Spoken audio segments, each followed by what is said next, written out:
In this video, we're going to look at examples of solving absolute value equations. In our first example, we want to solve the absolute value of x equals 8, and then we want to graph the solution set on a number line. Just a quick review of solving absolute value equations. We're looking to see, so if the absolute value of, let's say, y is some value, says equals some value, so let me say equals a, and a is bigger than 0, this indicates to us that we will have two solutions.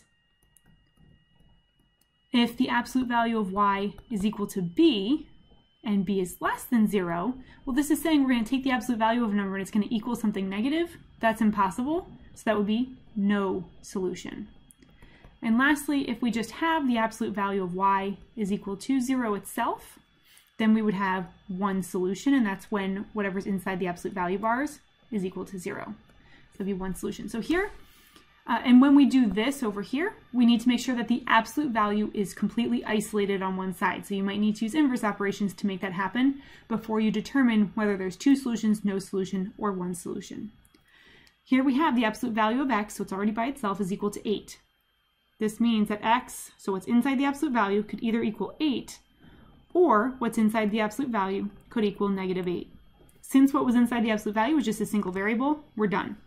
Well, except it does say graph on a number line. When we graph on a number line, we can put negative 8 on the left, 0 in the middle, 8 somewhat evenly spaced on the right, and to represent just a discrete point, we just use a point. So there would be our two solutions. The next example, the absolute value of a is equal to negative 5. So when are you going to take something, take its absolute value, and the result is negative 5? Never. That's not going to happen. So this one is no solution. On a number line, we would just have a number line. You can put whatever numbers you want on it. We just don't put any dots anywhere because there's no solution. So you just have a number line that's empty. In this example, so the absolute value is isolated, right? There's nothing being added or multiplied or subtracted or divided to this absolute value. That thing equals 4. So that means what's inside the absolute value, 8 minus 3x, could equal 4 itself, or 8 minus 3x could equal, so what's inside the absolute value could also equal negative 4, because if we took the absolute value of negative 4, it would be 4. We want to get x by itself, so I'm going to subtract 8 from both sides. I get negative 3x equals negative 4.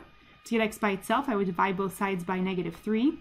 Negative divided by negative is positive. We would end up with 4/3, or 1 1/3. I don't suggest converting to a decimal because it will be a repeating decimal.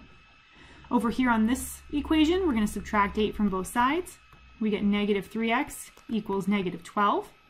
We'll divide both sides by negative 3, and we end up with x equals negative 4. This is an or situation. X can be 1 1/3, or x can be negative 4. To graph our solution on a number line, we need to make sure that both points are included.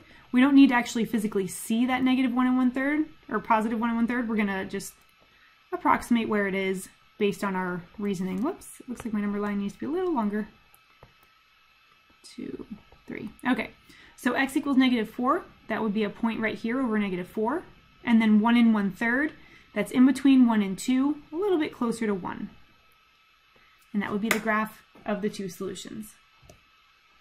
Okay, in this example, the absolute value is not by itself yet. And you might look at this, you might say, look, it equals something negative, we're done, there's no solution. But again, if the absolute value is not isolated, don't rush to judgment. So first, so the absolute value is being multiplied by negative 2, but it's also being added by 3. And we're going to treat this like it's a regular equation without anything weird in it, which I know is hard to do because it is weird. And just like we would solve an equation that said negative 2x plus 3 equals whatever, the first thing we're going to do is take away 3 from both sides. Now I have negative 2 times the absolute value of 5h minus 9 is equal to negative 28. It is mathematically incorrect to distribute the negative 2 inside the absolute value. You cannot do that. It is mathematically wrong. Instead, it's being multiplied to the absolute value, so we can undo it by dividing both sides by negative 2. Then we get the absolute value of 5h minus 9 is equal to positive 14.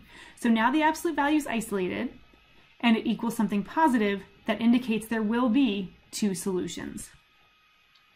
One solution is when what's inside the absolute value, 5h minus 9, is equal to 14. And the other solution is when what's inside the absolute value is equal to negative 14. Now we're going to get h by itself in both cases. So we're going to add 9 to both sides. We get 5h equals 23. We divide both sides by 5, and we end up with h equals 23/5. To convert this to a mixed number, 5 goes into 23 4 whole times with 3/5 left over.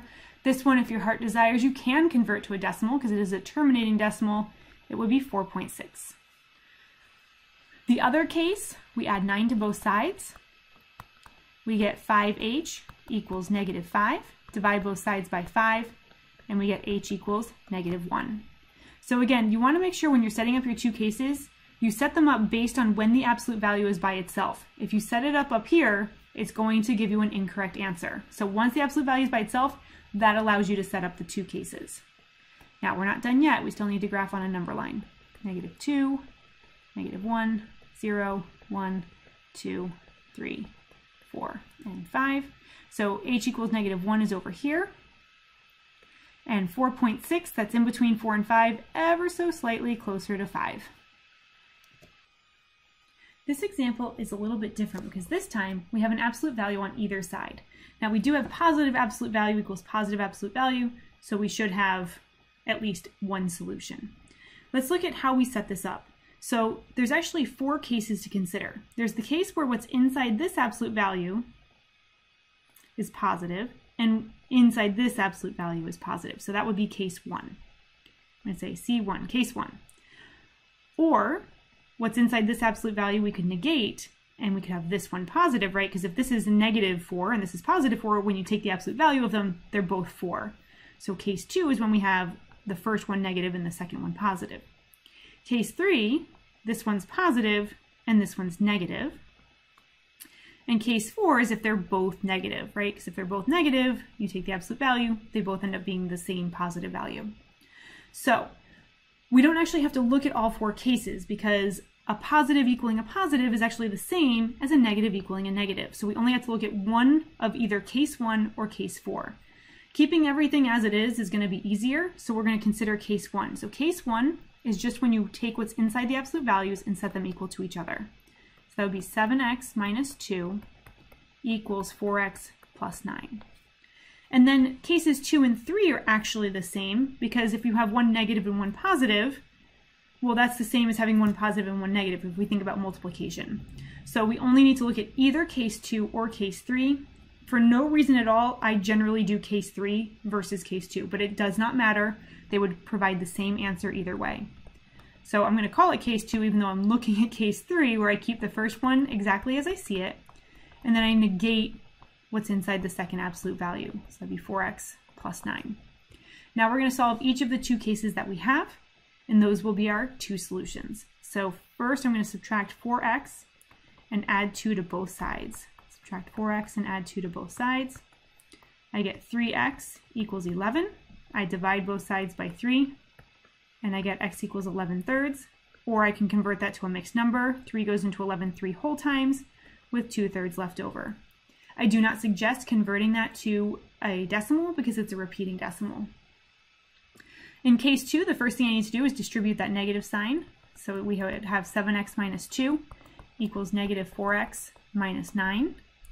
Then I want to add 4 to both sides and add 2 to both sides. Add 4x to both sides. So I'm adding 4x and I'm also adding 2. So I'm adding the same value to both sides, which I'm allowed to do. 7x plus 4x is 11x. The negative 2 and positive 2 cancel. The negative 4x and positive 4x cancel.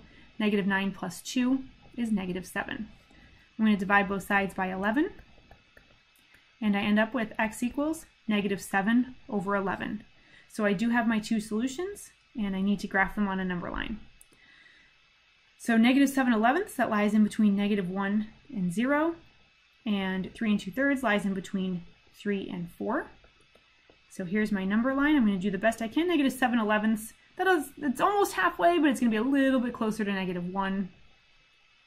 And 3 2/3 is in between 3 and 4, 2/3 the way to 4, so a little bit closer to 4. And that's it for solving absolute value equations.